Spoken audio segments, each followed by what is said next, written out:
The entire cabin fell silent as Eloise Chen, a frail 78-year-old Vietnamese-American woman, was forcibly dragged from her seat by airport security. Blood trickled down her arm where the handcuffs bit into her wrinkled skin. Flight attendant Vanessa Whitmore smirked, whispering to her colleague, "One less foreigner taking up American oxygen." She had no idea that 20 rows back, Melissa Kim, Eloise's granddaughter and prominent civil rights attorney, was filming everything, her hands shaking with fury.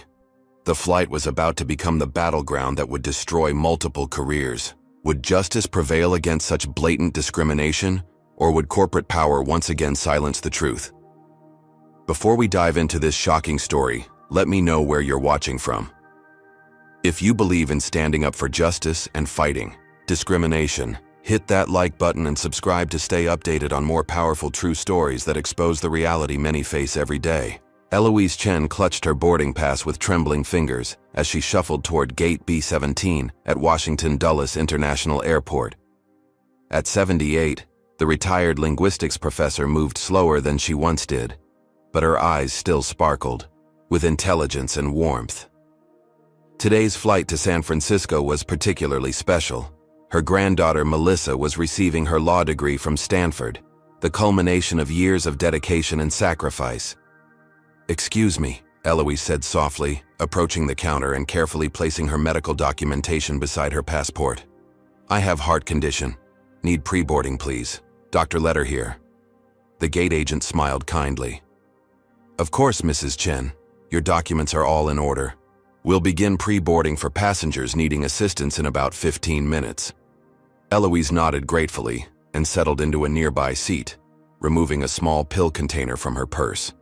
Her medication schedule was precise: 1 pill 30 minutes before boarding to prevent altitude-related complications with her arrhythmia. She had been managing her condition successfully for years, with careful planning and her doctor's guidance. What Eloise couldn't know was that her carefully planned journey was about to collide with a toxic presence on board. Flight attendant Vanessa Whitmore was already in a foul mood as she stalked the galley of the Boeing 787. At 42, Vanessa had spent nearly 2 decades with Trans-American Airlines, but had been passed over for senior positions multiple times. Rather than examine her own performance issues, she had developed a bitter worldview that conveniently blamed foreigners for everything from airline employment policies to her own stalled career. "Another full flight to California," complained Vanessa to her colleague Michael. "And pre-boarding is always a nightmare. Half of them don't even need assistance. They just want to board first." Michael shrugged. "It's not that bad. Only takes a few extra minutes." Vanessa's personnel file contained 3 formal complaints for discriminatory behavior toward passengers, all carefully buried by management to avoid controversy. Her childhood in a declining Rust Belt town had fostered deep resentment toward immigrants who she believed were stealing American jobs. Trans-American's regional manager Jack Pearson had personally intervened to keep her on staff after the last incident, dismissing the complaints as oversensitivity. As pre-boarding began, Eloise carefully made her way down the jetway, medical documents in hand. Vanessa's smile vanished the moment she saw the elderly Asian woman approach. "Boarding pass," Vanessa snapped, not meeting Eloise's eyes. "Good afternoon," Eloise replied pleasantly, handing over her documents. "I have letter from doctor too." Vanessa deliberately ignored the medical documentation. "Do you understand English? I need to see your boarding pass only." Eloise's cheeks flushed with embarrassment as other passengers looked on. "Yes, I understand. I was professor of linguistics for 30 years at University of Washington." She separated her boarding pass from the medical papers. "Here, boarding pass. I need water once seated for medicine, please." Vanessa scanned the boarding pass with unnecessary force. "Find your seat. We're busy with boarding." Eloise made her way to 14C, an aisle seat she had specifically requested due to her condition. As other passengers boarded, she tried to catch the attention of passing flight attendants for water, but Vanessa deliberately avoided eye contact. When Michael passed by, Eloise gently touched his sleeve. "Excuse me, may I have water for medicine, please?" Before Michael could respond, Vanessa materialized. "Sir, do you need assistance?" she asked the man across the aisle, completely ignoring Eloise. "No, but I think this lady was asking for something," he replied, gesturing toward Eloise. "We're in the middle of boarding," Vanessa said coldly. "Beverage service will begin after takeoff. But I need for medicine now," Eloise explained, showing her pill bottle. Vanessa's eyes narrowed. "I don't know what that is. Foreign medications aren't my specialty." Her voice rose deliberately. "Everyone, please keep the aisle clear. Fast. Boarding means on-time departure." Several passengers exchanged uncomfortable glances at Vanessa's obvious dismissal. The businessman across from Eloise wordlessly passed her his own water bottle. "Thank you," Eloise whispered, quickly taking her medication. As boarding continued, Vanessa made multiple unnecessary passes by Eloise's seat, bumping her elbow each time without apology. When the final boarding announcement came, Eloise realized with increasing anxiety that her granddaughter hadn't yet arrived. Melissa's connecting flight from New York must have been delayed. "Excuse me," Eloise said as Vanessa passed again. "My granddaughter not board yet. She on connecting flight." "We can't hold the plane for latecomers," Vanessa stated loudly, making a show of checking her watch. That would be unfair to all these Americans who arrived on time. The emphasis on Americans wasn't subtle. Several passengers shifted uncomfortably in their seats. A young woman diagonally across from Eloise quietly began recording on her phone. Vanessa suddenly focused on Eloise's medication bottle. "What exactly are you taking? Those don't look like American pharmaceuticals." "FDA-approved heart medicine," Eloise explained patiently. "Same medicine available in U.S. pharmacies." "I'll need to see that," Vanessa demanded, holding out her hand. "Security protocols." There was no such protocol, but Eloise, not wanting to cause trouble, handed over her medication. Vanessa made a show of examining the label, holding it up to the light and squinting suspiciously. "I can't verify what this is," she announced loudly. "For all I know, this could be illegal substances." The cabin grew uncomfortably quiet as passengers realized they were witnessing something disturbing. Eloise's face flushed with humiliation. "Is heart medication," she repeated, her voice quavering slightly. "I take for 15 years. "Well, I've never seen packaging like this," Vanessa continued, her voice carrying through the cabin. "Probably some third-world counterfeit. We take air safety very seriously in America." A middle-aged man several rows ahead stood up. "That's Cortisone. My father takes the same thing. It's completely standard medication for arrhythmia." Vanessa's face hardened. "Sir, please remain seated during boarding." "Then stop harassing that woman," he replied firmly. "She's done nothing wrong." Vanessa thrust the medication bottle back at Eloise, causing several pills to spill onto the floor. "Keep your unknown substances contained, ma'am. If you can't manage that, you might be creating a safety issue." Eloise bent to retrieve her scattered medication, her face contorted with distress. As she straightened up, she pressed a hand to her chest, wincing slightly. "You okay?" asked the woman beside her. "Just stress," Eloise murmured. "Makes heartbeat irregular sometimes." Vanessa, who had been watching, rolled her eyes dramatically. Now she's acting sick for attention. Always the same story. The pain in Eloise's chest intensified. Stress had indeed triggered her arrhythmia, and without her complete medication dose, the symptoms were worsening. Her breathing became labored, causing several nearby passengers to look over with concern. "I think she really needs help," called out the young woman who had been recording. "She's disrupting the boarding process," Vanessa declared. "I've seen this act before." Eloise's vision began to blur at the edges as her heartbeat became increasingly erratic. The final passengers were boarding, and through the haze of her discomfort, she caught a glimpse of her granddaughter Melissa rushing down the jetway, looking worried and slightly out of breath from running to make the connection. But before they could make contact, Vanessa stepped deliberately between them, speaking into her radio. "Security to gate B17. Passenger situation requiring immediate attention." "This passenger is causing a disturbance," Vanessa announced loudly as two airport security officers approached Eloise's seat. "She's been uncooperative," and appears to be under the influence of unidentified substances. Eloise looked up in confusion and fear. "No, please. I just need medicine. Granddaughter just arrived." She pointed weakly toward the front where Melissa was still boarding. "Ma'am, we need you to come with us," said the taller security officer, his hand already moving toward his handcuffs. "There's been a mistake," Eloise protested, her voice thin with anxiety. "I did nothing wrong." By now, several passengers had their phones out, recording the escalating situation. The businessman across the aisle stood up. "This is ridiculous. She's an elderly woman who just took her heart medication." "Sir, interference with airline staff is a federal offense," Vanessa snapped. "I've determined she's unfit to fly." The security officers moved in, one on each side of Eloise. "Ma'am, we can do this the easy way or the hard way," the shorter one said, his voice carrying a warning. "Please call my granddaughter Melissa Kim," Eloise begged, looking around desperately. "She lawyer. This not right." Classic deflection. "Tactics," Vanessa said to the officers. "Claims to have a relative who's conveniently a lawyer."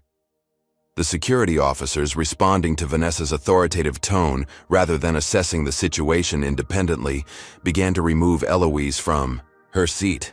The elderly woman was disoriented and frightened, her movements slowed by age and her medical condition. "She's resisting," declared the taller officer, though Eloise was simply struggling to maintain her balance. In a sudden, shocking escalation, the officer twisted Eloise's arm behind her back and snapped handcuffs around her thin wrists. The elderly woman cried out in pain as the metal dug into her delicate skin. "Stop it! You're hurting her!" shouted a woman from across the aisle. "This is police brutality against an elderly person," called another passenger. Melissa Kim had finally made her way down the aisle just in time to witness her grandmother being handcuffed.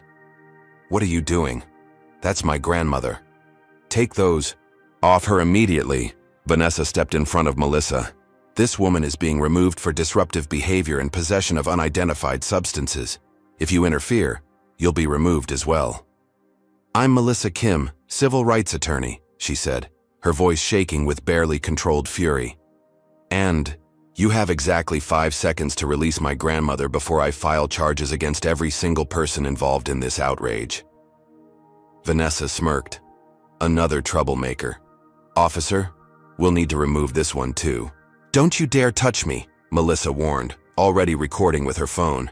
"I know my rights, and you are violating multiple federal laws right now."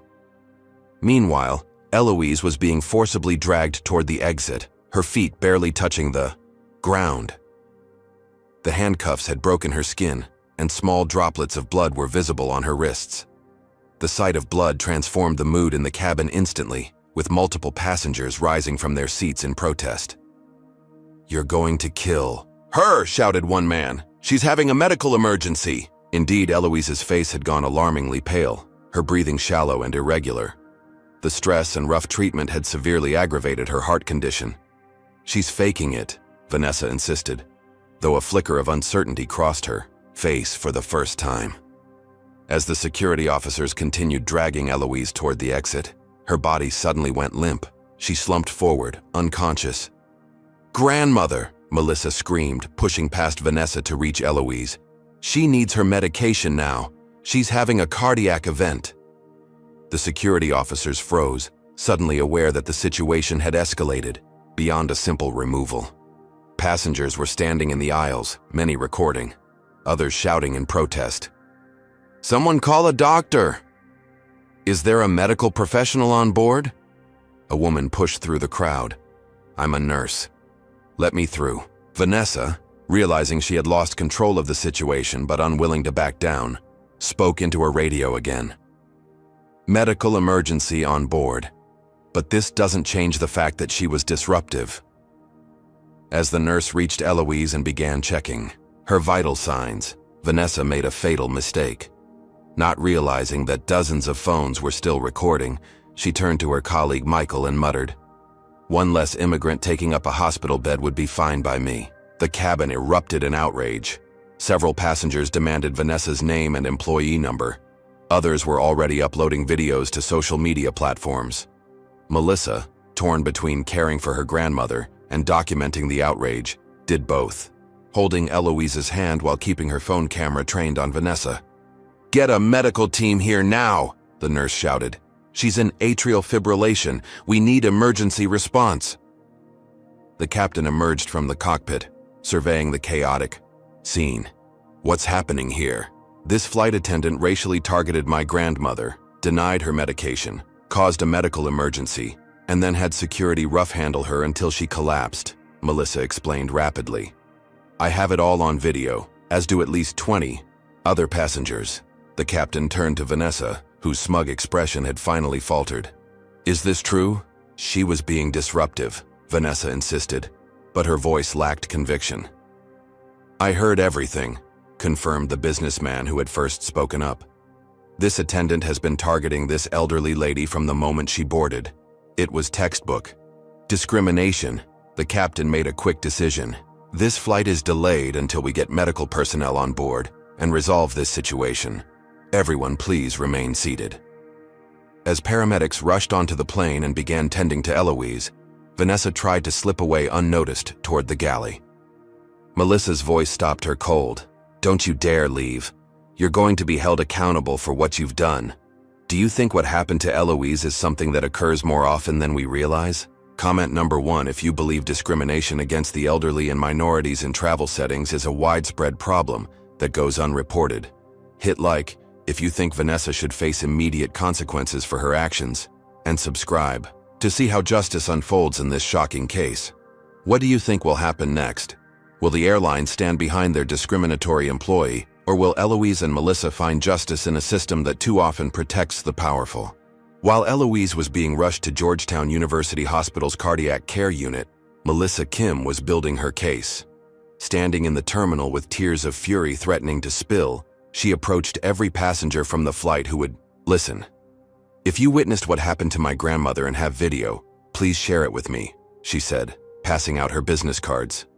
What happened today wasn't just wrong. It was illegal discrimination that nearly killed her. Within an hour, Melissa had collected contact information from 17 passengers and received 14 video clips through airdrop and email. Each captured different angles of the same horrifying incident: an elderly Asian American woman being humiliated, denied medical attention, handcuffed, and ultimately collapsing while a smirking flight attendant made blatantly racist comments. "Thank you for your courage," Melissa told a college student who had captured Vanessa's damning "one less immigrant" comment clearly on video. "Your footage might make all the difference." Back in her hotel room, Melissa worked through the night, reviewing footage and preparing her strategy. As a civil rights attorney specializing in discrimination cases, she knew exactly what to do with such damning evidence. By 3 a.m., she had edited together a 4-minute compilation showing the incident from multiple angles, with subtitles identifying key statements and violations of federal law. At 6 a.m., she posted it to her professional social media accounts with the caption, "Trans-American Airlines flight attendant nearly kills my 78-year-old grandmother through racial discrimination. This stops today. Justice for Eloise." Melissa had built a modest following through her civil rights work, but nothing prepared her for what happened next. By 8 a.m., her video had been shared over 20,000 times. By noon, it had reached 1 million views and was trending nationally. Media requests flooded her inbox: local stations, national networks, international outlets. "The footage speaks for itself," Melissa told a CNN reporter in her first interview. "My grandmother, a retired linguistics professor who taught at the University of Washington for 30 years, was profiled, humiliated, denied medical attention, physically assaulted, and nearly killed because a racist flight attendant didn't believe Asian Americans deserve dignity or respect." Trans-American Airlines initially responded with a standard corporate statement. "We are investigating an incident involving a passenger on Flight 2143. The safety and comfort of all passengers is our top priority. We cannot comment further during an ongoing investigation." This generic response only fueled public outrage. Justice for Eloise and Gars boycott Trans-American were now the top trending topics nationwide. Celebrity influencers began resharing Melissa's video, adding their own condemnations. "This is the face of everyday racism in America," wrote a famous actress to her 30 million followers, sharing Melissa's video. An elderly woman nearly died because someone with authority decided her life wasn't valuable. Former students of Professor Eloise Chen began coming forward, sharing stories of her kindness, brilliance, and the positive impact she had on their lives. "Professor Chen taught me not just linguistics but humanity," wrote one former student, now a published author. "She survived the Vietnam War, came to America with nothing, earned her PhD, and became one of the most respected scholars in her field. And this is how America repays her." 48 hours after the incident, Trans-American Airlines was in full crisis mode. Their stock had dropped 17%. Boycott pledges were mounting. Corporate partners were distancing themselves. The airline's CEO, Robert Davidson, was forced to address the situation personally in a hastily arranged press conference. "What occurred on Flight 2143 does not reflect our company values. The flight attendant in question has been suspended, pending a full investigation. We have reached out to the Chen family to offer our sincere apologies and appropriate compensation." Melissa watched the press conference from her grandmother's hospital room, where Eloise was stabilizing, but still in serious condition. Suspended? Not fired? And they think money will make this go away? Her phone rang, a producer from Good Morning America. "Ms. Kim, we'd like to have you on tomorrow morning to discuss the incident and the airline's response. Would you be available?" "Absolutely," Melissa replied. "America needs to see the face of discrimination and understand that a corporate apology isn't justice." The following morning, millions of Americans watched as Melissa calmly and articulately dismantled Trans-Americans' response. "My grandmother is a U.S. citizen who has contributed to this country for over 50 years. She was brutalized for taking heart medication while being Asian. The flight attendant has a documented history of similar incidents that the airline buried. This isn't one bad employee. It's a systemic issue that Trans-American has enabled and protected." By the end of the week, the story had gone global. International airlines began issuing statements about their own anti-discrimination policies. The U.S. Department of Transportation announced a formal investigation into Trans-Americans' practices. Civil rights organizations rallied around the case. Trans-American's CEO called Melissa directly. "Ms. Kim, we want to make this right. We're prepared to offer your grandmother a substantial settlement and implement new training programs." "How substantial?" Melissa asked coolly. $2 million and a formal apology, he replied. Melissa had won the first round. The corporation was on its knees, public opinion was overwhelmingly on their side, and financial compensation was on the table. Eloise was recovering, responding well to treatment, and would likely be discharged within days. Victory seemed assured. That evening, as Melissa was leaving the hospital, her phone pinged with a notification. Someone had created a fake social media account in her name and was posting inflammatory anti-white statements, attempting to paint her as a reverse racist. Within minutes, she received her first anonymous text message. "Watch your back, race baiter. Not everyone believes your lies." Simultaneously, a fringe news site published an article questioning Eloise's medical condition, suggesting she had faked her collapse to create a racial incident. The article cited an anonymous airline industry source who claimed Eloise had a history of similar complaints. Melissa's blood ran cold as she realized this was no coincidence. Someone with power and resources was orchestrating a counter-campaign. That same night, digging deeper into Trans-American's corporate structure, Melissa discovered that the airline's chief of operations, William Hartwell, had quietly donated to several anti-immigrant organizations over the years. More disturbing, still, he had been directly responsible for promoting Vanessa despite her history of complaints.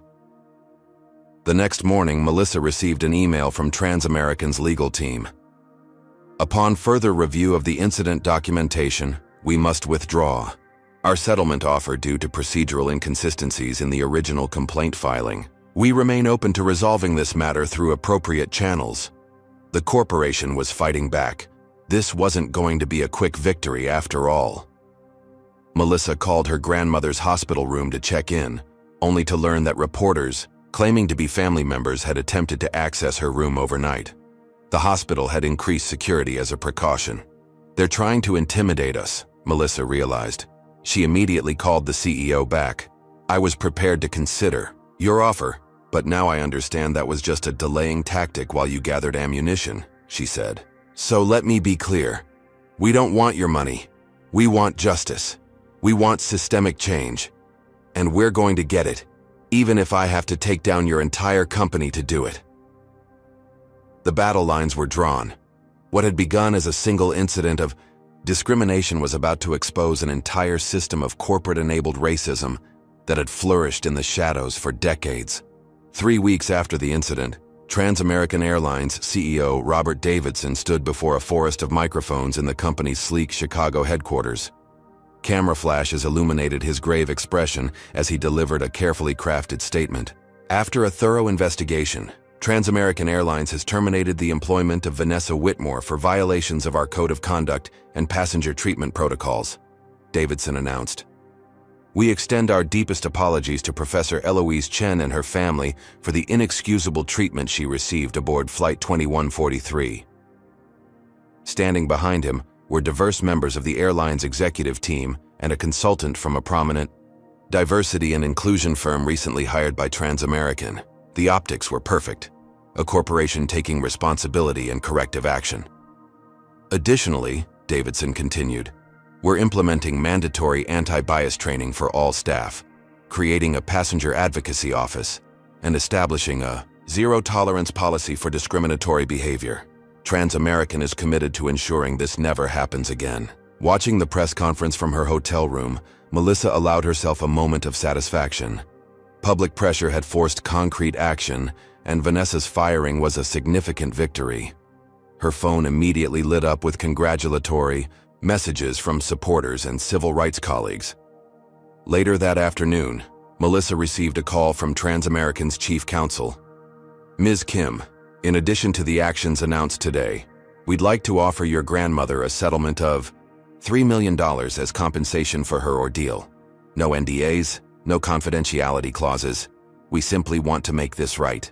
The amount was substantial, enough to cover Eloise's considerable medical expenses, fund her retirement completely, and establish the educational foundation she had always dreamed about. It was more than triple what they had initially offered. "I'll discuss it with my grandmother," Melissa replied carefully. "She's being discharged tomorrow and her recovery is our primary focus right now." At Georgetown University Hospital, Eloise was indeed preparing to leave. Her cardiologist, Dr. Patel, reviewed her discharge instructions. "You've made excellent progress, Professor Chen, but you must avoid stress. Your heart needs time to recover." "Fully," Eloise nodded. "My granddaughter take good care of me. I stay with her now." As Melissa helped her grandmother into a wheelchair for hospital discharge, a floral arrangement arrived addressed to Eloise. The card read simply, "This isn't over. Some people don't belong in first class or in America." Melissa immediately alerted hospital security, who reviewed surveillance footage but found only that the flowers had been delivered by a standard courier service, paid for in cash by an unidentified sender. That evening, in Melissa's apartment where Eloise would be staying during her recovery, they discussed the settlement offer. $3 million is significant, grandmother. It would secure your future and allow you to establish that linguistic scholarship you always wanted. Eloise considered this, her intelligent eyes still sharp despite her ordeal. "Money is not justice," she said finally. "This not about one bad employee, this about system that allows such things." "I agree," Melissa said. "But the airline has fired Vanessa and promised to implement new training and policies." "Promise is easy to make, hard to keep," Eloise replied. "What happened to other people who know have lawyer granddaughter? Who speak for them?" Before Melissa could respond, her laptop chimed with an incoming email. It was from an anonymous account, with the subject line, "What Trans-American Isn't Telling You." The email contained internal documents showing that William Hartwell, Trans-American's chief of operations, had personally intervened to protect Vanessa after previous discrimination complaints. More disturbing were meeting minutes from an executive discussion about passenger demographic optimization. corporate doublespeak for discouraging certain types of travelers from flying with them. Melissa's phone rang immediately after she opened the email. The number was blocked. "Leave it alone, Ms. Kim," said a male voice. "You got your victory. You got your money. Don't go digging where you shouldn't." "Who is this?" Melissa demanded. The line went dead. Melissa spent the night researching William Hartwell. Beyond his corporate biography, she found concerning connections.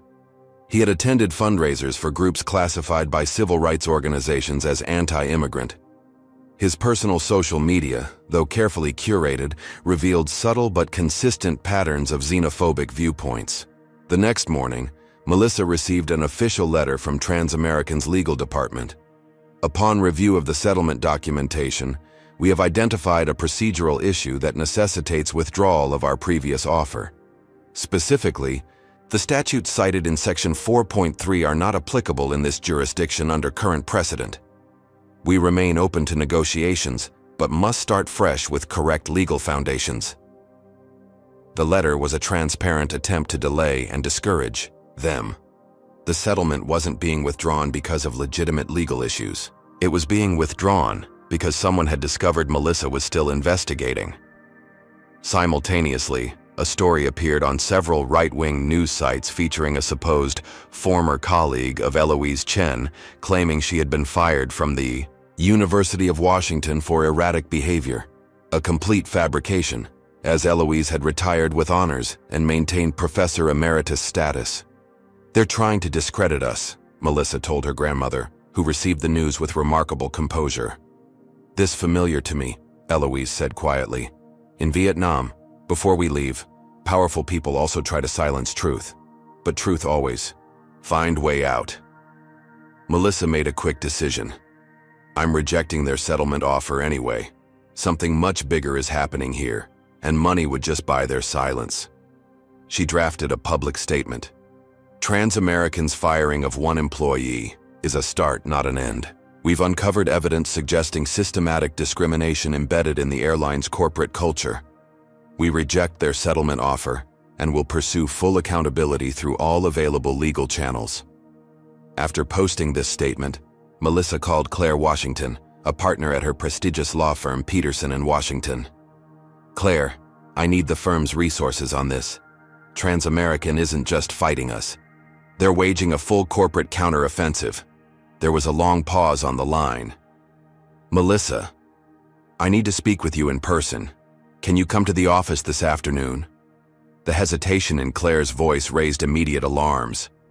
When Melissa arrived at the firm's gleaming downtown offices, Claire led her into a conference room where two other partners waited. "Melissa, we've always valued your work," Claire began, not quite meeting her eyes. "But the management committee has concerns about your handling of the Transamerican situation." "What concerns?" Melissa asked, though she already sensed what was coming. "You've become personally involved in a case against one of the largest corporations in America without bringing it through the firm's proper channels," explained Martin Peterson, the founding partner. "Additionally, Transamerican's parent company, Global Transit Holdings, is a potential client we've been courting for months. So you're saying I should have let my grandmother's assault go because it might interfere with landing a corporate client?" Melissa's voice was dangerously quiet. "We're saying there's a conflict of interest," Claire replied uncomfortably. "The firm can't be associated with your personal crusade while we're pursuing business with their parent company." "It's not a crusade, it's justice," Melissa countered. "And there's no conflict because I haven't filed suit yet.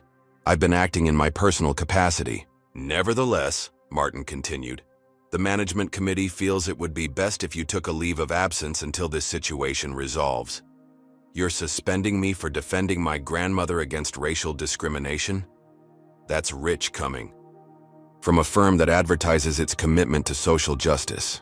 "We prefer to call it a leave of absence," Claire said softly, "with full benefits maintained." "Call it what it is," Melissa stood up. "You're firing me because I threatened a potential corporate client's reputation by exposing their racism."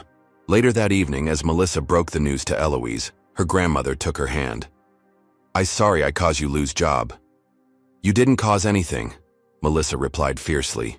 "And this isn't just about us anymore. This is about exposing a system that protects corporations when they enable discrimination. As if to punctuate her determination, Melissa's phone rang. It was Eloise's cardiologist, Dr. Patel. "Ms. Kim, I'm afraid I have concerning news. Your grandmother's latest test results show increased cardiac stress indicators. The publicity and ongoing conflict appear to be taking a physical toll. I strongly recommend shielding her from any additional stress for at least the next several months." The warning was clear. Continuing this fight could literally kill her grandmother. Yet walking away would allow Transamerican to bury their discriminatory practices once again. Melissa faced an impossible choice as the corporate machine aligned against them with increasing force. What had begun as a simple demand for justice had uncovered a web of institutional racism protected by money, power, and influence. And now that same system was threatening not just Melissa's career, but her grandmother's life. Melissa sat at her kitchen table surrounded by stacks of documents, her laptop open to a spreadsheet tracking every piece of information she'd gathered about Transamerican Airlines. With her legal career on hold and her grandmother's health deteriorating, she had transformed her apartment into an investigation headquarters. Dark circles under her eyes testified to sleepless nights spent building her case. "Vanessa Whitmore wasn't just one bad employee," she murmured, connecting threads on a digital timeline. "She was a symptom of something much larger."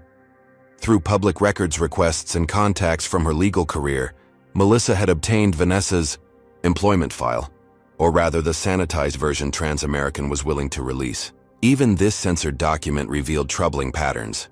3 formal complaints of discriminatory behavior in 5 years, all dismissed after brief investigations. Each complaint had been filed by passengers of color. More disturbing were the performance reviews praising Vanessa for maintaining cabin standards and ensuring passenger quality. Corporate euphemisms that raised immediate red flags. Melissa created a social media post asking if other travelers had experienced discrimination on Transamerican flights. The response was overwhelming.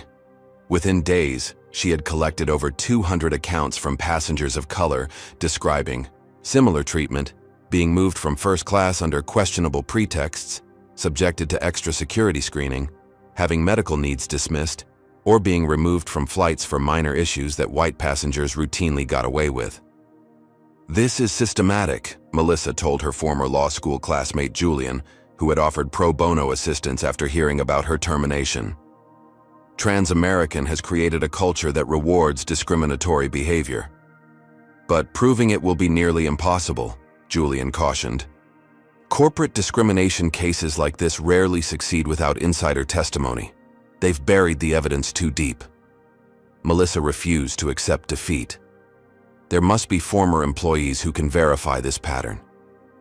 Her persistence paid off when she received an email from Morgan Taylor, who had worked in Transamerican's customer service department for 7 years before leaving 6 months earlier. "I processed passenger complaints," Morgan explained during their coffee meeting. "We had specific protocols for complaints from certain demographic categories. Those complaints were flagged for special handling, which meant they were routed to managers who specialized in resolving issues without creating liability." "You mean burying them?" Melissa clarified. Morgan nodded uncomfortably. "We weren't supposed to call it that, but yes. There was a monthly quota. They expected 95% of discrimination complaints to be resolved without formal documentation or compensation." "Would you be willing to testify to this?" Morgan's face fell. "I signed an NDA when I left. They paid me a year's salary to keep quiet. I could lose everything." This was a recurring theme. Melissa identified 14 former Transamerican employees with potentially damning information, but 13 had signed ironclad NDAs with severe financial penalties. The corporation had systematically silenced those who might expose their practices. As Melissa's investigation gained momentum, Transamerican launched an aggressive counter-campaign. Their PR team placed stories questioning the severity of Eloise's medical condition. Industry experts appeared on cable news suggesting the incident had been exaggerated for financial gain. Then came the coordinated character assassination. Stories began circulating about Melissa's supposed history of racial grievance cases and anti-corporate bias. gross distortions of her respectable civil rights career. Conservative media outlets painted her as an opportunist exploiting her grandmother for publicity. The most damaging blow came when her former law firm, Peterson and Washington, issued a statement distancing themselves from her actions. Ms. Kim's personal crusade against Trans-American Airlines does not reflect the values or judgment we expect from our associates. The firm had no involvement in her decision to publicly attack a respected American company. They're trying to isolate us, Melissa explained to Eloise, who listened with quiet dignity from her recliner. Make us seem radical and unreasonable. Truth not always popular, Eloise replied softly, but still truth. The corporate pressure intensified. Transamerican's parent company, Global Transit Holdings, began pulling advertising from media outlets that covered Melissa's allegations sympathetically. Journalists who had initially been eager to cover the story suddenly canceled interviews. The coordinated campaign reached its peak when doctored video appeared online supposedly showing Eloise being aggressive with airline staff before the recorded incident began. The video was quickly debunked as a fake by digital forensics experts, but the damage was done. Seeds of doubt had been planted in the public consciousness. Melissa refused to back down, appearing on independent media platforms to counteract the disinformation. They're spending millions to silence us rather than address their discriminatory practices, she told a popular podcast host. What does that tell you about their priorities? Her persistence was making an impact. Civil rights organizations rallied to support their cause. Justice for Eloise regained momentum on social media. Former Trans-American passengers continued sharing their own discrimination stories. Then came the most direct attack yet. Melissa received a termination letter from Peterson and Washington, citing violation of firm policy and professional standards. The leave of absence had been converted to outright firing. The letter contained a thinly veiled threat.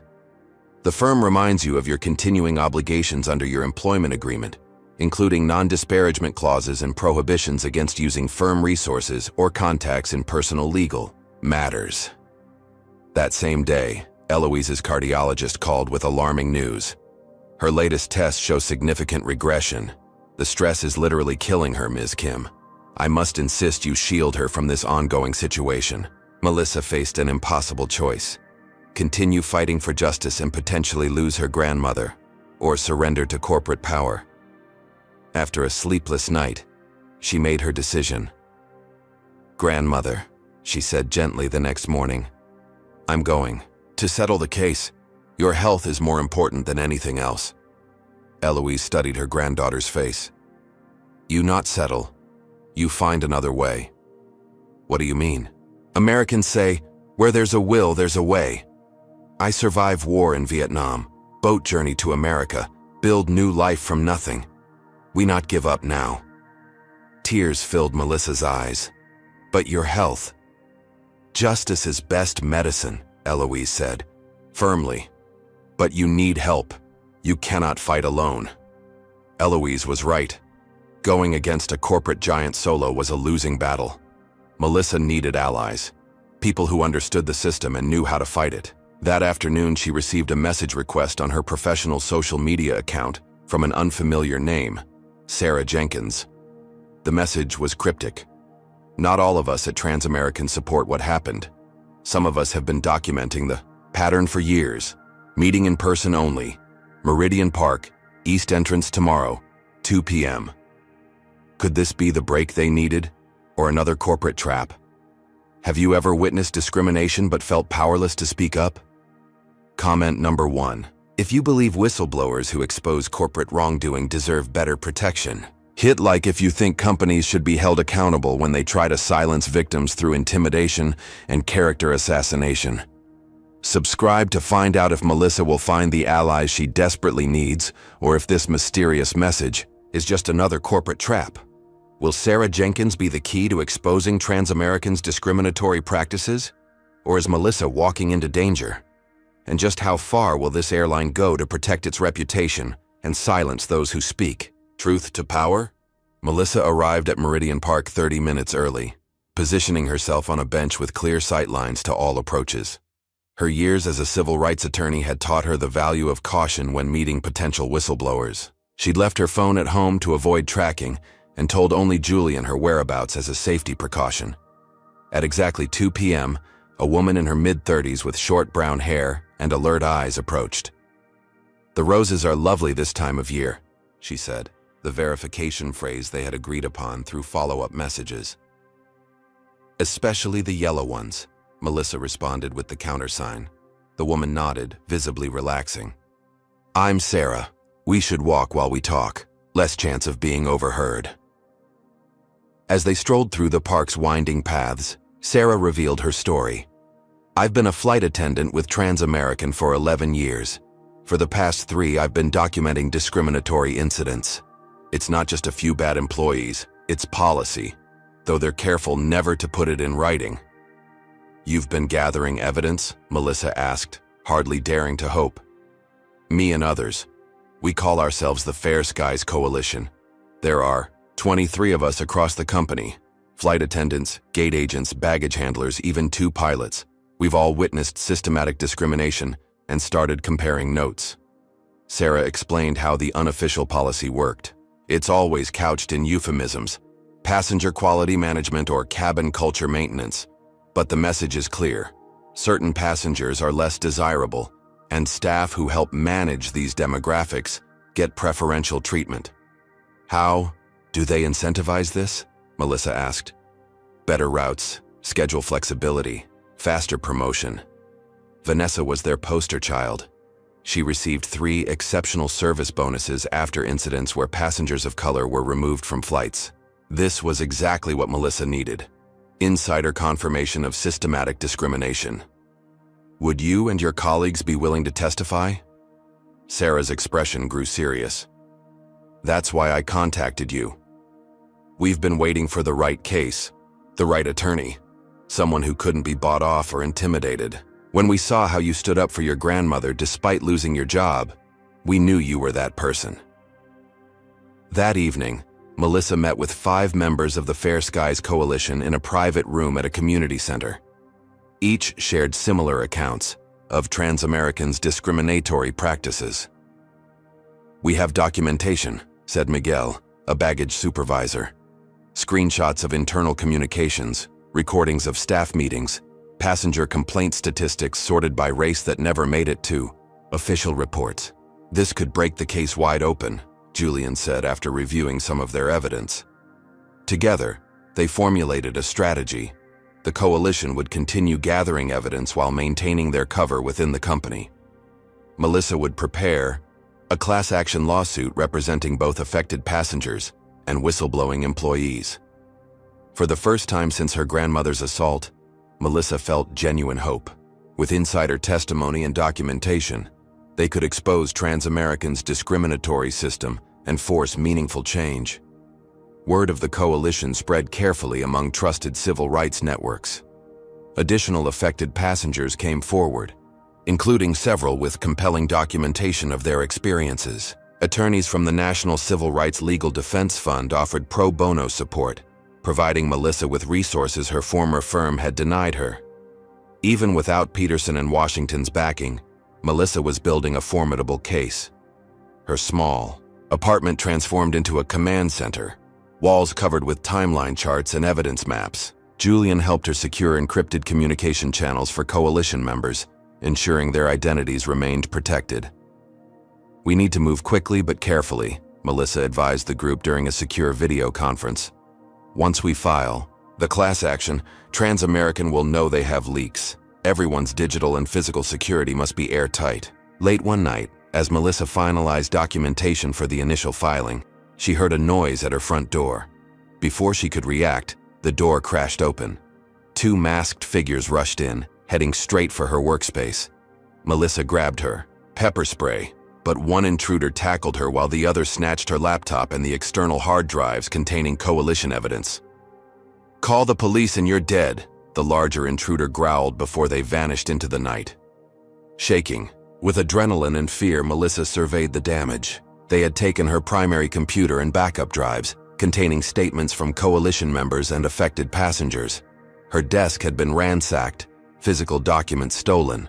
When she called Julian to report the break-in, his response chilled her further. My apartment was hit too. They took everything related to the case. The coordinated attack screamed professional job. This wasn't random crime. It was targeted intimidation with corporate resources behind it. Melissa called each coalition member, warning them to secure their evidence immediately. Too late. 3 had already experienced break-ins. The others found their emails hacked, cloud storage compromised, and personal devices corrupted. The evidence they had painstakingly gathered was being systematically destroyed. Even more disturbing were the personal threats. Sarah received photographs of her children at school with a simple message: "Walk away." Miguel's elderly parents received similar intimidation.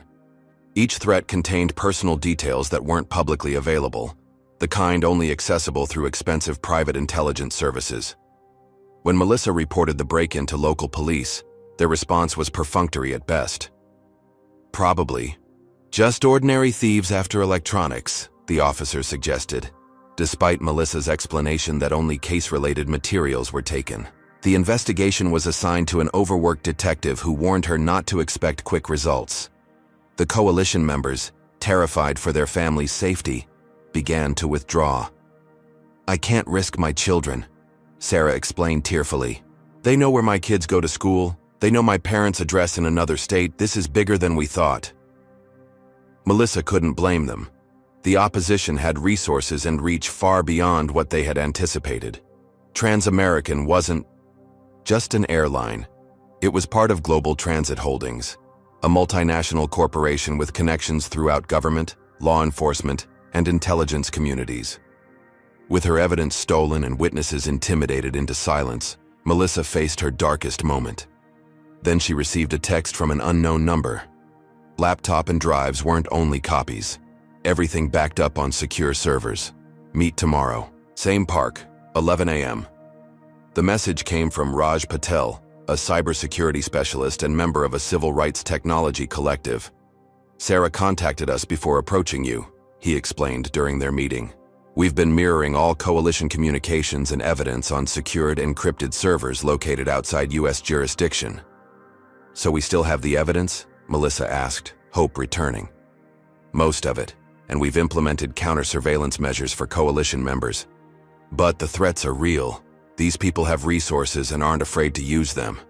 With Raj's help, Melissa established new secure communications with remaining coalition members. They relocated evidence to systems beyond corporate reach and implemented rigorous security protocols. But the damage had been done. Many witnesses had withdrawn out of fear. Others had been silenced through targeted harassment. Melissa herself was now looking over her shoulder constantly, jumping at every unfamiliar sound. The final blow came when Eloise called from her doctor's appointment. "They say I need moved to different living place," she explained. "Too many stairs in your apartment. Need safer place for heart." The timing wasn't coincidental. Melissa had been planning to move her grandmother to a more accessible ground floor apartment anyway. But now it seemed the corporate forces arrayed against them were using even Eloise's health as a weapon. "I need to get you somewhere safe," Melissa told her grandmother that evening. "Somewhere they can't find you easily." "You think they threaten old woman?" Eloise asked, surprisingly calm. "I think they'll use anything to stop us. And I can't risk you." With help from Julian and coalition members who remained committed despite the threats, Melissa relocated to a secure apartment building with enhanced security features. Eloise moved into a nearby assisted living facility under an assumed name, with trusted medical staff monitoring her condition. The battle had escalated from legal challenge to personal security crisis. But rather than deterring Melissa, the intimidation tactics hardened her resolve. If a corporate giant was willing to go to such lengths to silence them, it only confirmed the importance of their fight. "They've shown us how much they fear exposure," she told the remaining coalition members during a secure meeting. "Now we show them why they were right to be afraid." 3 days after relocating to the secure apartment, Melissa received a message through the encrypted channel Raj had established. "Don't turn on lights. Visitor coming. Password. Blue Horizon." At precisely 9 p.m., a light knock sounded at her door. When she asked for the password through the closed door, a woman's voice softly replied, Blue Horizon. The visitor was Catherine Donovan, a thin, nervous woman in her 50s. "I was Transamerican's HR director for 15 years, she explained once safely inside, until 3 months ago. Catherine's position had given her access to the company's most sensitive personnel matters, including the very discrimination policies Melissa was fighting to expose. "It wasn't always this way," she said, hands trembling slightly as she accepted a cup of tea. "When I started, we were focused on genuine customer service. But when Global Transit Holdings acquired us 8 years ago, things changed. The new corporate owners had brought in William Hartwell as chief of operations with a mandate to optimize passenger demographics, corporate speak for attracting wealthier, predominantly white customers while discouraging others. They never put the explicit policies in writing," Catherine explained, "but the training materials contained coded language. Staff were trained to identify high-maintenance passengers using criteria that clearly targeted minorities." "Do you have documentation?" Melissa asked, trying to contain her excitement. Catherine nodded gravely. "I took everything I could before they pushed me out. Training manuals, internal memos, staff evaluation metrics, complaint statistics sorted by passenger demographics, all the evidence you need to prove systematic discrimination." From her purse, Catherine produced a flash drive. This contains over 4,000 documents spanning 8 years. The smoking gun is in the executive compensation structure. Senior staff, including Vanessa Whitmore, received bonuses based partly on demographic optimization metrics, essentially how effectively they reduced complaints from minority passengers by discouraging them from flying Transamerican. Melissa could hardly believe their luck. "This is exactly what we need. Would you be willing to testify?" "That's why I'm here," Catherine replied. "I spent 15 years enabling a system I knew was wrong. I can't undo that, but I can help stop it now." The flash drive contained damning evidence. Internal communications referred to passenger quality management, with unmistakable racial coding. Staff evaluations rewarded those who maintained cabin culture, a euphemism for keeping minorities out of premium cabins. Most damning was a spreadsheet tracking racial demographics in first class, with targets for reducing specific minority percentages.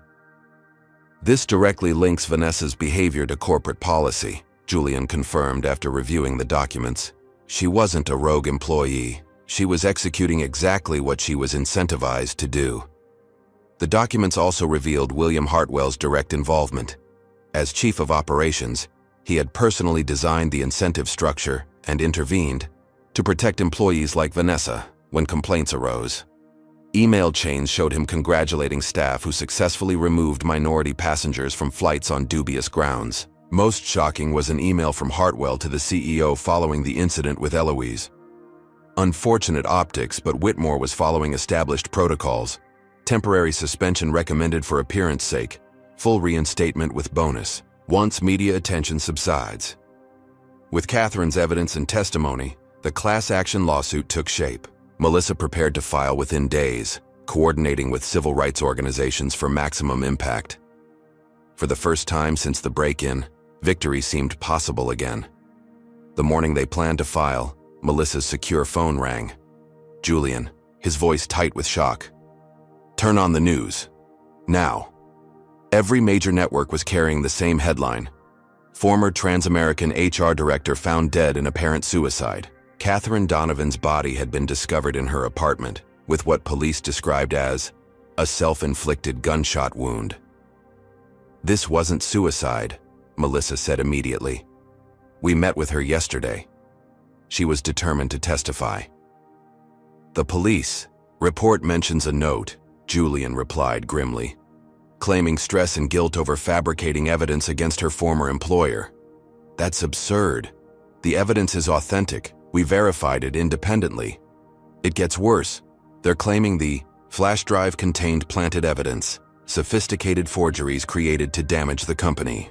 The police have seized all her devices as part of the investigation." Melissa felt physically ill.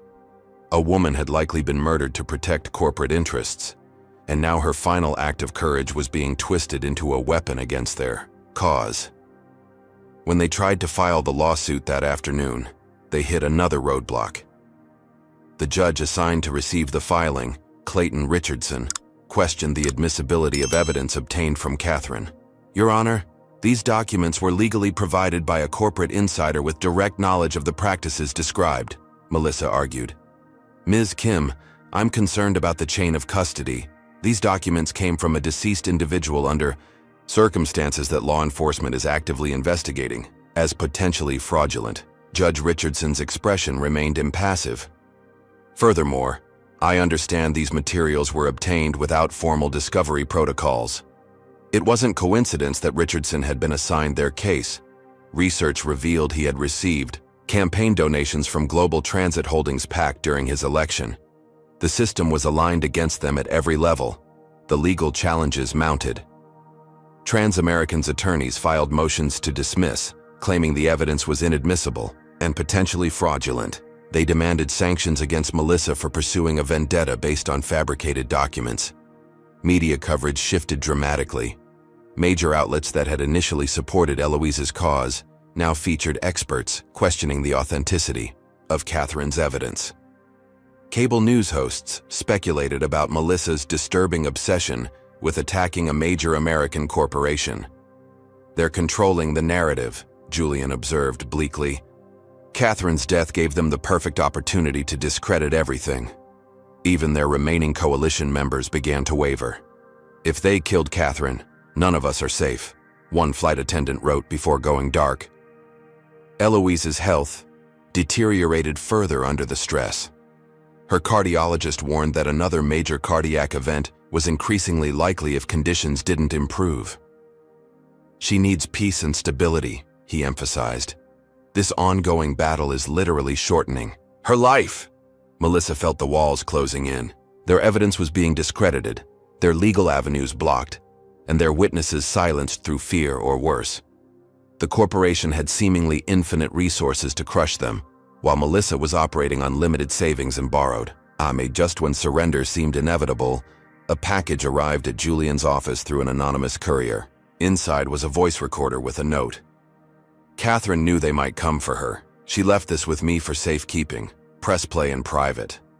The recording was Catherine's insurance policy, her detailed testimony about Trans-American's discriminatory practices, naming names, citing specific documents, and explaining the entire system. She had created it the very night before her death, anticipating the possibility that she might be silenced. "If you're hearing this," her voice stated calmly in the recording, "something has happened to me. Everything I've provided is authentic. My testimony is true. And William Hartwell is directly responsible for creating and enforcing Trans-American's discriminatory policies." Catherine's posthumous testimony reignited their hope. Though they had lost a crucial witness, her voice could still help expose the truth. The courtroom fell silent as Melissa Kim rose to present her case. Gone was the polished corporate attorney from Peterson and Washington. In her place stood a warrior, forged through months of struggle against a corporate giant. Her once designer suit had been replaced by a modest but professional outfit, her sleek office supplies by borrowed legal pads. But her voice carried undiminished authority. "Your Honor, this case represents more than one incident of discrimination. It reveals a systematic corporate policy designed to marginalize and discourage minority passengers through coordinated harassment, intimidation, and removal. Trans-American's attorneys, 8 of them from one of the nation's most prestigious firms, exchanged smug glances. Their table overflowed with legal assistance, binders, and technology. In contrast, Melissa stood with only Julian beside her, their materials fitting on half a table. Judge Richardson, whose conflicts of interest Melissa had carefully documented, but been unable to legally challenge, regarded her with thinly veiled skepticism. "Ms. Kim, given your personal involvement, I question whether you can objectively represent this class action." "I've faced that same bias throughout this process, Your Honor," Melissa replied evenly. "The assumption that because my grandmother was a victim, I cannot be objective. Yet no one questions whether Trans-American's attorneys can be objective, while being paid millions to defend discrimination." The preliminary hearing quickly devolved into a procedural battlefield. Transamerican's legal team deployed every delay tactic available, challenging Melissa's standing, the class certification, the admissibility of evidence, even the court's jurisdiction. Your Honor, Ms. Kim is attempting to build a case on evidence from a discredited source, argued Charles Whitman, Transamerican's lead counsel. Catherine Donovan's materials cannot be authenticated and, according to police investigation, show signs of manipulation. The only manipulation, Your Honor, Melissa countered, is the suspicious circumstances surrounding Ms. Donovan's death and the immediate campaign to discredit her.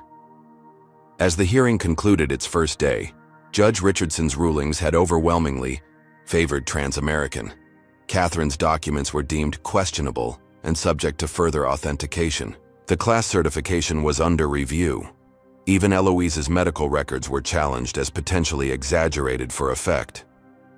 "They're buying time," Julian observed as they walked to their budget hotel.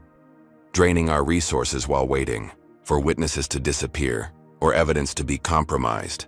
Then we need to change tactics," Melissa replied. "If we can't win on their playing field, we create our own." That night, Melissa researched aviation safety regulations rather than discrimination precedents. By morning, she had identified an overlooked angle.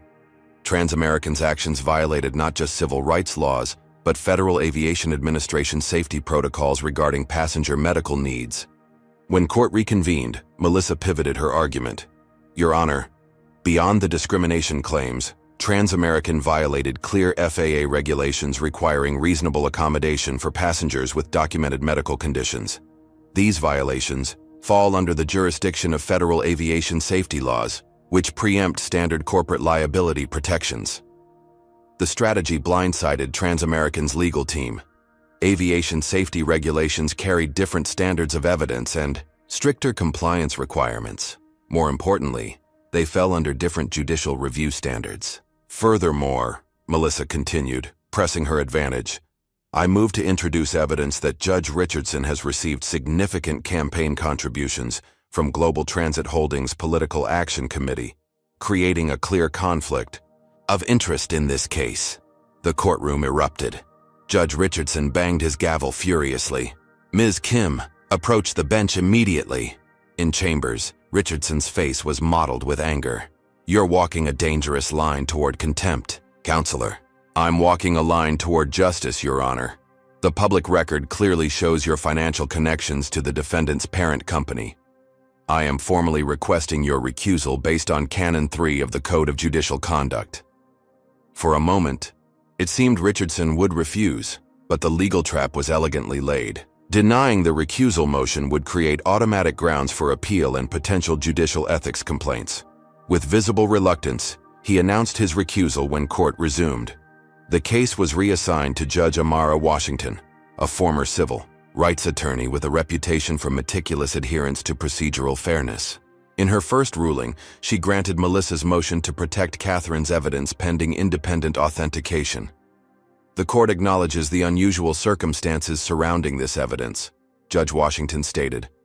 "While concerns exist, dismissing these materials outright would potentially enable the suppression of relevant information through intimidation. Independent forensic analysis will determine their authenticity." Transamerican's attorneys immediately moved for continuance, claiming they needed time to prepare for this unexpected direction. Judge Washington granted a 2-week delay, far less than the months they had requested. During this critical reprieve, Melissa received devastating news from Eloise's assisted living facility. Her grandmother had suffered another cardiac episode during a scheduled deposition, collapsing mid-sentence while describing her experience on the flight. "She's stabilized," the cardiologist reported, "but her heart sustained additional damage. She cannot undergo any further stress without serious risk." The deposition video showed the exact moment when Transamerican's attorney had aggressively questioned Eloise about her history of making complaints, implying she was a habitual troublemaker. The baseline cardiac monitor visibly spiked before she clutched her chest and slumped forward.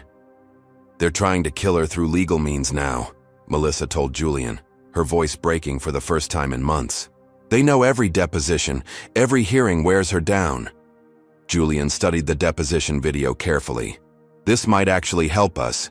Their attorney clearly continued aggressive questioning despite visible signs of medical distress. That's witness intimidation with medical consequences.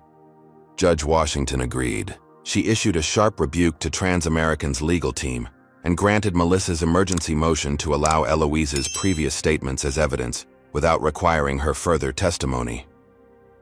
The court will not permit litigation tactics that endanger an elderly witness's health, Judge Washington declared. Ms. Chen's prior statements and medical records will stand as her testimony. When proceedings resumed, Melissa found unexpected support. Aviation safety experts volunteered expert testimony about Transamerican's violations of medical accommodation requirements. Independent forensic analysts confirmed the authenticity of Catherine's key documents. Even a former FAA compliance officer came forward to testify about the airline's history of regulatory shortcuts. Transamerican's attorneys shifted to aggressive personal attacks, portraying Melissa as an unhinged activist pursuing a vendetta against a respected corporation. They submitted her social media history, selectively edited to suggest bias. They called former colleagues to testify about her obsessive personality. Ms. Kim is not the plaintiff in this case, Judge Washington reminded them during one particularly vicious cross-examination. The court is interested in Transamerican's actions, not counsel's character. The turning point came when Melissa identified a critical legal loophole. While Judge Richardson had restricted Catherine's documentary evidence, he had made no ruling about her audio testimony. The voice recording, authenticated by independent experts, was admissible under separate evidentiary rules as a dying declaration. Objection, Your Honor. Charles Whitman was on his feet instantly. This recording was not properly disclosed during discovery. Actually, Melissa countered, it was listed in our supplemental evidence filing on page 217, item 34C. Transamerican's failure to request its production does not make it inadmissible. Judge Washington reviewed the filing and nodded. Objection overruled. The recording may be entered into evidence. Catherine Donovan's calm, detailed testimony filled the courtroom. For 43 minutes, she methodically outlined Transamerican's discriminatory practices, named executives involved, and explained how the system rewarded employees like Vanessa Whitmore for targeting minority passengers. Most damning was her description of the performance metrics used for flight attendant bonuses. Staff received quarterly bonuses based partly on demographic optimization, essentially how effectively they removed or discouraged certain passengers, categorized by demographic codes that transparently represented racial and ethnic groups. As the recording concluded, Catherine's final statement hung in the air. I participated in this system for years, believing the corporate justifications. I cannot undo that harm, but I can tell the truth now, whatever the personal cost. Transamerican's attorneys looked visibly shaken. Their client had assured them Catherine's evidence had been contained. Now her voice testified from beyond the grave, immune to cross-examination or intimidation. In a desperate countermove, Transamerican offered a substantial settlement, $10 million for Eloise, with no admission of wrongdoing and a confidentiality agreement. $10 million would secure your grandmother's future and fund civil rights work for years, Julian observed privately. It's a life-changing amount. Melissa considered the offer carefully. The money would indeed provide for Eloise's medical needs and establish the educational foundation she had always dreamed of creating. The fight had already taken a devastating toll on both of them, but accepting would leave the system intact. Other passengers without lawyer granddaughters would continue facing discrimination. The executives who had created and protected these policies would remain in power. Catherine Donovan's sacrifice would be rendered meaningless. The settlement offer is declined, Melissa informed the court the next morning. Justice isn't measured in dollars. It's measured in truth and accountability. Is justice really possible against powerful corporations with unlimited resources? Comment number 1. If you believe whistleblowers like Catherine deserve better protection when exposing corporate wrongdoing, hit that like button if you admire Melissa's courage in refusing the millions of dollars to continue fighting for systemic change. Subscribe to see if her gamble will pay off, or if Transamerican will find yet another way to escape accountability. Will Judge Washington allow the full truth to be heard? Or will corporate influence reach even her courtroom? And what will happen when Eloise finally takes the stand to confront the system that nearly took her life? While the legal battle continued in court, Melissa launched a parallel strategy in the court of public opinion. Transamerican had used its corporate influence to control mainstream media narratives, but grassroots channels remained open. "If we can't get justice through traditional media, we create our own platform," she explained to Julian as they planned their approach. "We bring Transamerican before a public tribunal where they can't control the narrative." Using her connections in civil rights communities, Melissa organized a public forum at the National Civil Rights Museum. Called Voices Against Discrimination, the event invited former Transamerican passengers to share their experiences of discrimination. "Transamerican doesn't want you to hear these stories," Melissa told the packed auditorium. "They've spent millions trying to silence us. Today, that silence ends." One by one, victims approached the microphone. A Somali-American doctor described being removed from first class despite having a valid ticket. A Latino family recounted being separated during boarding and subjected to additional security screening. An elderly Japanese couple explained how they were denied assistance with their medications, a story disturbingly similar to Eloise's. The patterns were unmistakable and devastating. Each story reinforced the others, building an overwhelming case that Transamerican's treatment of Eloise was not an isolated incident, but part of a systematic practice. The forum was live-streamed on multiple platforms, circumventing traditional media gatekeepers. Within hours, viewership surpassed 2 million. The hashtag #FarkTransAmericanTruth trended nationwide as more victims came forward online, sharing their own experiences. Former employees began speaking out too, despite their NDAs. A retired flight attendant described training sessions where staff were taught to identify problem passenger profiles, using criteria that clearly targeted minorities. A former gate agent explained the coded language used to flag certain passengers for additional scrutiny or removal. Transamerican's stock plummeted as the public testimony spread. Institutional investors began asking uncomfortable questions about liability exposure and reputation damage. Travel industry publications ran features questioning the airline's practices. Corporate partners distanced themselves from the embattled airline. The company's crisis management team arranged a hasty press conference. CEO Robert Davidson attempted damage control, announcing an independent audit of company practices and a new diversity initiative. The performance fell flat. Too little, too late. As Davidson fielded questions, a reporter from an independent news outlet asked the question that shattered the carefully choreographed event. "Mr. Davidson, internal documents show you personally approved bonuses for Vanessa Whitmore after previous discrimination complaints. Did you also approve her recent rehiring despite her role in the assault on Professor Chen?" The CEO froze momentarily before regaining his composure. "I'm not familiar with the specific personnel decisions you're referencing. Our hiring practices follow standard industry protocols." The reporter pressed further. "We have emails showing you instructed HR to bring Ms. Whitmore back with a bonus once media attention subsided. Are you denying the authenticity of these communications?" Davidson abruptly ended the press conference. But the damage was done. His evasive response and hasty exit only confirmed suspicions of executive complicity. That evening, Transamerican's board of directors called an emergency meeting. Sources inside the company reported heated arguments about leadership and crisis response. The following morning, Business News reported that several board members had demanded Davidson's resignation. Instead of backing down, the embattled CEO doubled down. In a move that shocked even veteran industry observers, Transamerican announced Vanessa Whitmore's reinstatement as a senior cabin service trainer. The press release framed it as part of their commitment to experienced leadership during challenging times. The provocative decision was clearly meant as a show of force, a declaration that the company would not be cowed by public pressure. It backfired spectacularly. Civil rights organizations announced boycotts. Corporate clients began canceling contracts. Several celebrities with minority backgrounds publicly terminated their Transamerican loyalty memberships.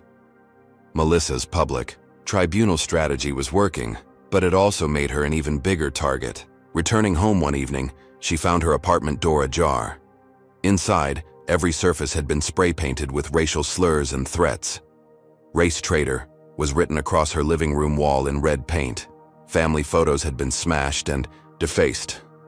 Police again treated it as a routine break-in, despite the obvious targeted nature of the vandalism. The message was clear. The campaign against Melissa had moved beyond professional attacks to personal intimidation. She relocated again, this time to a secure building with 24-hour security. But the psychological damage was done. Every shadow, every unexpected sound now triggered a fear response. She began experiencing symptoms of post-traumatic stress, struggling to sleep and constantly checking for threats. Despite the escalating pressure, Melissa refused to withdraw. "If they're going to these lengths to silence us," she told Julian, during a secure call, "it only proves how close we are to exposing the whole system." The legal and public pressure strategies were beginning to converge. Judge Washington had scheduled a crucial hearing on the admissibility of Catherine's complete evidence file, which would potentially expose the full extent of Trans-American's discriminatory system. Meanwhile, the public testimony was creating unprecedented scrutiny of the airline's practices. Trans-American found itself fighting on multiple fronts, its corporate armor finally showing cracks. For the first time, Melissa began to believe they might actually win. Not just justice for Eloise, but systemic change that would protect countless future passengers.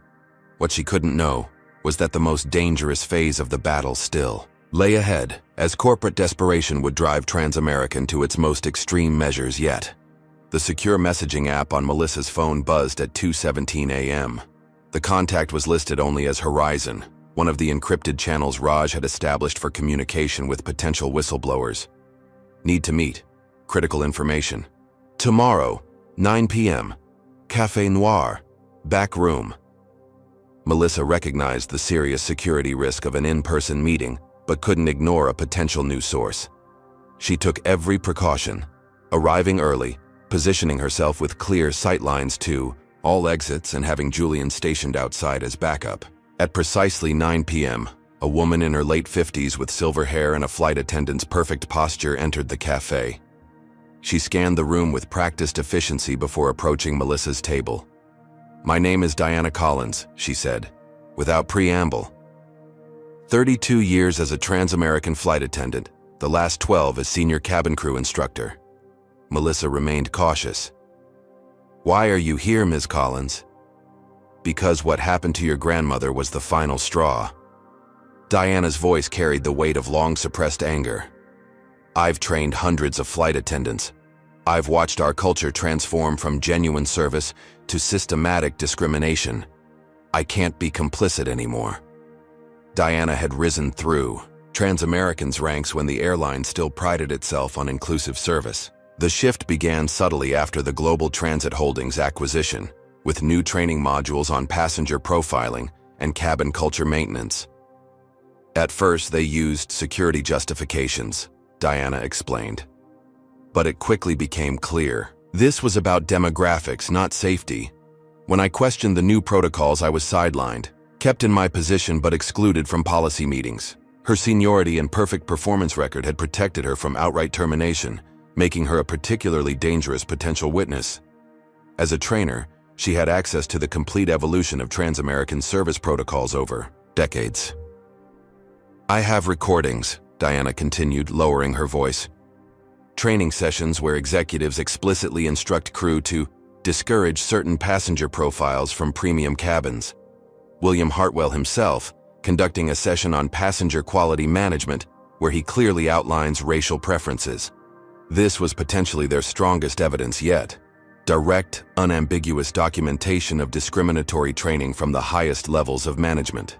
I also have flight manifests," Diana added, spanning 5 years, showing patterns of removals and service incidents targeting minority passengers.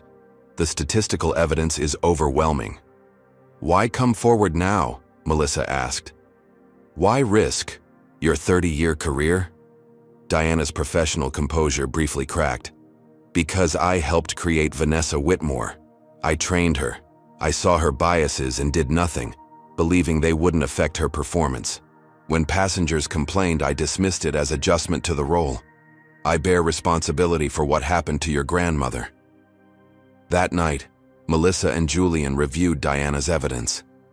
The recordings were unequivocal. Senior management, explicitly directing staff to discourage minority passengers through selective enforcement of policies and fabricated service issues. Most damning was a recording of William Hartwell instructing new trainers. Premium cabins set passenger expectations. The demographic balance directly impacts our core business model. Your job is to ensure that balance reflects our target demographic.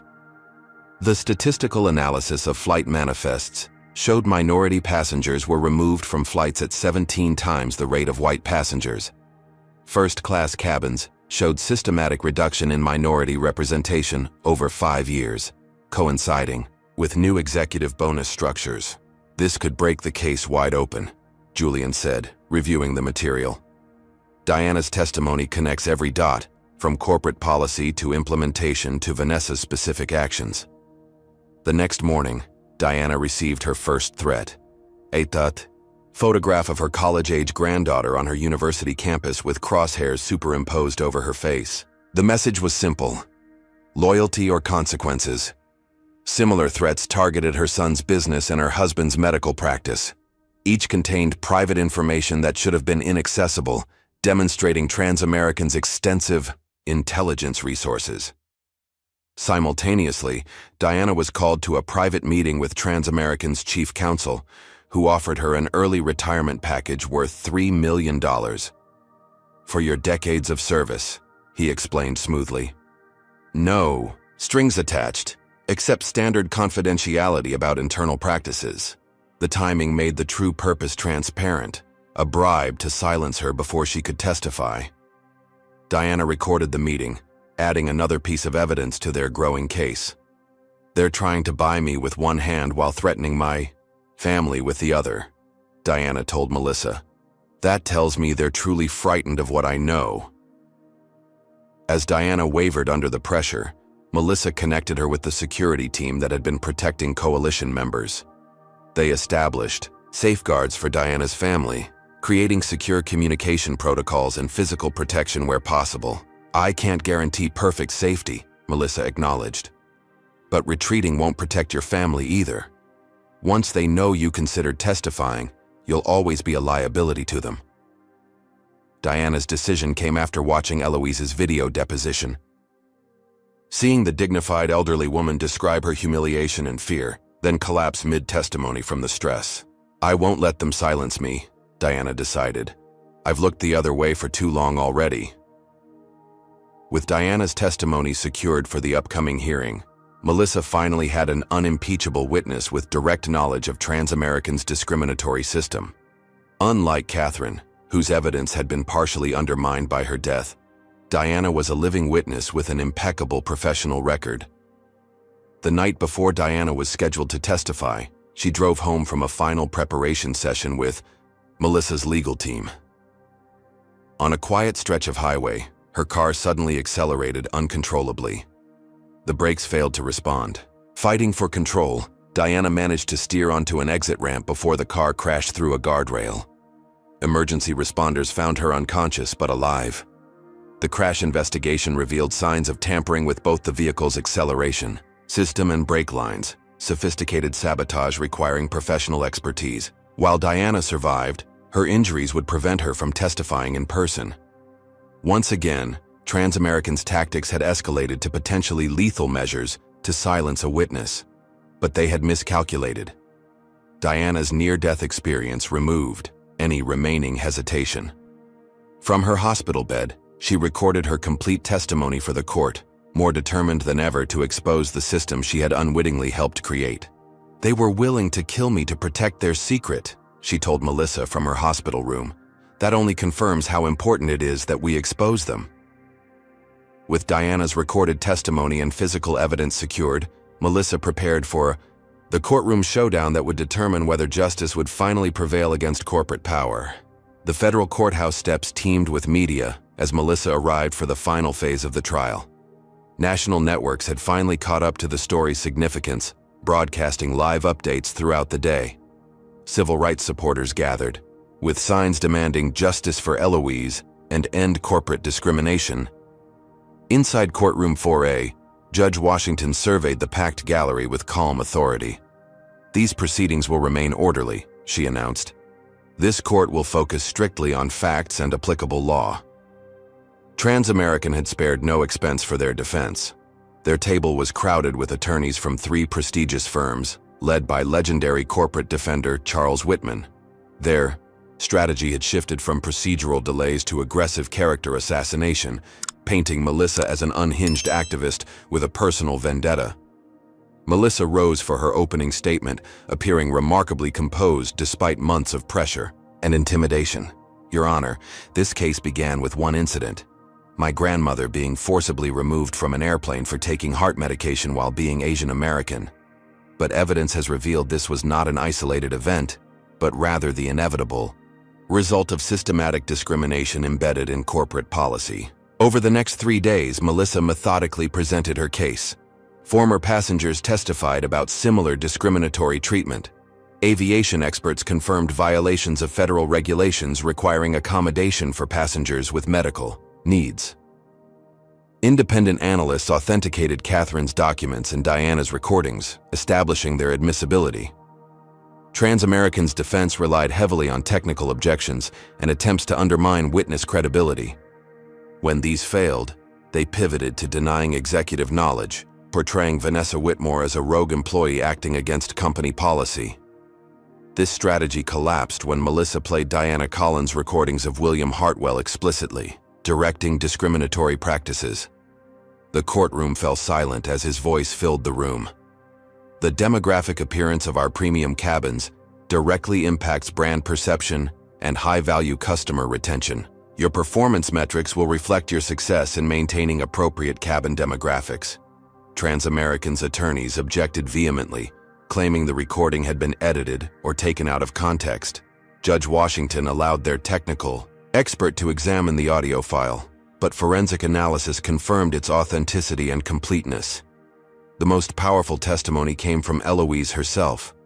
Unable to appear in person due to her health, her video deposition was played for the court. The elderly professor's dignity and composure as she recounted her humiliation brought many in the courtroom to tears. When she described how the handcuffs had cut into her wrists while security dragged her from the plane, several jurors visibly winced. Most damaging was the moment when Eloise explained the psychological impact. "I survived war in Vietnam. I come to America with nothing. Build new life. Teach for 30 years. Never think American company treat me like criminal for being old Asian lady with heart medicine." Transamerican's attorneys, sensing the jury's sympathy, called for an immediate settlement conference. Judge Washington recessed court while negotiations took place in her chambers. "They're offering $15 million, Julian reported when he emerged. "No admission of wrongdoing, but they'll agree to a consent decree requiring new anti-discrimination training." "Not enough," Melissa replied firmly. "Without structural change and accountability for the executives who created this system, nothing will actually change." The trial resumed with Vanessa Whitmore taking the stand. Her testimony had been carefully crafted by corporate attorneys to portray her actions as misunderstandings rather than discrimination. Under Melissa's cross-examination, however, this narrative quickly unraveled. "Ms. Whitmore, you received 3 performance bonuses following incidents where minority passengers were removed from first class. Is that correct?" "Those bonuses were for overall service excellence," Vanessa replied stiffly. "Then how do you explain this email from Mr. Hartwell congratulating you specifically for effective passenger management resulting in optimal cabin demographics?" Vanessa faltered, looking to Transamerican's attorneys for guidance. Finding none, she attempted to reframe. "That was about maintaining a balanced passenger experience." "By balanced, do you mean mostly white? Because the flight manifests show that after each incident for which you received bonuses, the percentage of minority passengers in premium cabins decreased." As Vanessa struggled through contradicting explanations, her credibility collapsed. By the end of cross-examination, she had been caught in multiple provable lies about company policies, her training, and specific interactions with Eloise. Meanwhile, a last-ditch effort, Transamerican's team presented character witnesses praising the airline's community involvement and diversity initiatives. The testimony rang hollow against the mountain of evidence showing their actual practices. During closing arguments, Charles Whitman appealed to economic concerns. Transamerican employs thousands of Americans. A punitive verdict would harm these innocent workers and the communities that depend on them. Melissa countered directly, "Corporate responsibility doesn't end with providing jobs. It includes treating all customers with dignity regardless of race. The executives who created these discriminatory policies have hidden behind corporate structures while encouraging frontline employees to do their dirty work. True justice requires accountability at all levels."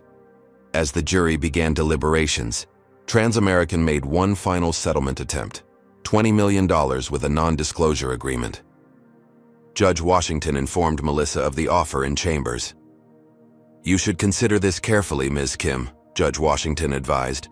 "Jury verdicts are unpredictable, and appeals could extend this process for years." "With respect, Your Honor, this was never about money," Melissa replied. "It's about changing a system that permits and rewards discrimination. No amount compensates for that without real accountability." The judge studied Melissa thoughtfully. "Very few people maintain such principles when millions of dollars are on the table. Your grandmother is fortunate to have such an advocate." As the settlement discussion concluded, a clerk rushed in with an urgent message. The jury had reached a verdict after just 4 hours of deliberation. Extraordinarily fast for such a complex case. The courtroom hushed as the jurors filed in. The forewoman handed the verdict form to the clerk, who delivered it to Judge Washington. The judge reviewed it carefully, her expression revealing nothing. "In the matter of Chanatiwa, Al versus Transamerican Airlines," Judge Washington began, "the jury finds as follows. On the claim of discriminatory practices under federal civil rights statutes, the jury finds for the plaintiffs." The courtroom erupted in murmurs as Judge Washington continued reading the verdict.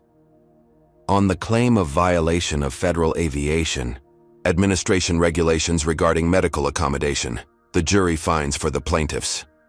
Melissa gripped Julian's hand, hardly daring to believe what she was hearing. On the claim of intentional infliction of emotional distress, the jury finds for the plaintiffs. One by one, Judge Washington read through each count. Transamerican had lost on every single claim. When she reached the damages portion, the room fell completely silent. Compensatory damages in the amount of $8 million. A pause. Punitive damages in the amount of $75 million. The gallery erupted. The unprecedented punitive damages sent a clear message. The jury had determined that Transamerican's conduct was so egregious that severe financial penalties were necessary to prevent similar behavior in the future. As Judge Washington called for order, she added her own unprecedented requirement. Given the evidence presented regarding systematic corporate practices, this court will retain jurisdiction to oversee implementation of comprehensive anti-discrimination protocols throughout Transamerican's operations for a period of 5 years. The verdict represented not just financial compensation, but ongoing structural oversight. Exactly the systemic change Melissa had fought for. Transamerican would be required to completely overhaul its training, evaluation metrics, complaint procedures, and executive compensation structures under court supervision. Outside the courthouse, media swarmed as Melissa made a brief statement. Today's verdict sends a message that no corporation, regardless of size or influence, stands above the law. This outcome honors my grandmother's courage and the many others who suffered similar discrimination but lacked the resources to fight back. Charles Whitman immediately announced plans to appeal, but the damage to Transamerican was already done. Their stock had plummeted to a 10-year low. Corporate clients were canceling contracts. The board of directors called an emergency session that evening. By morning, the Business News reported a corporate earthquake. CEO Robert Davidson had been terminated effective immediately. William Hartwell and 3 other executives implicated in the discriminatory practices were also removed. The company announced the appointment of Diana Collins, newly recovered from her accident, as special advisor on inclusive service practices.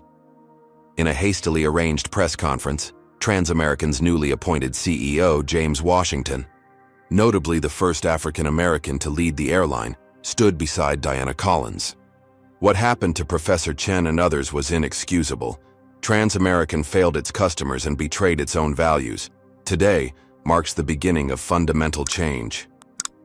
The new CEO made his first official act a public one, the termination of Vanessa Whitmore, broadcast live during the press conference. Those who implemented discriminatory practices will no longer have a place at this company, he stated firmly. For Melissa and Eloise, the victory brought healing, but also new purpose. The Substantial Damages Award allowed Eloise to establish the Chen Educational Foundation, providing scholarships for immigrant students pursuing linguistics and civil rights law.